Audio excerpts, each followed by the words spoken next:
ហើយនៅតែបាញ់ដបូលតែប៉ុណ្្នឹងឯងបងប្អូន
បាទជំរាបសួរពុកម៉ែបងប្អូនអរគ្នាបាទថ្ងៃនេះថ្ងៃទី5 ខែ 5 2025 បងប្អូនបាទថ្ងៃទី5 ខែ 5 2025 ឥឡូវយើងបានធ្វើដបូលរួចរាល់ហើយបងប្អូនបាទដបូលខាងលើ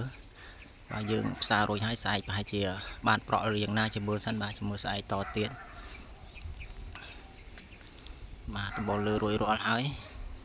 ឡូវនេះយើងបានចាក់លូបងប្អូនចាក់លូប្រគុណចាក់គម្របលូ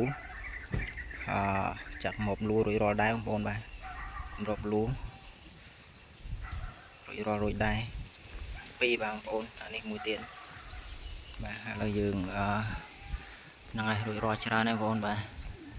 ចាំមើលស្អែកទៀតបងប្អូនបាទមើលស្អែកទៀតមើលក៏លោថាជាងគេចាប់ដើមប្រក់បាទបើលាបថ្នាំលាបអីរួចអស់ហើយ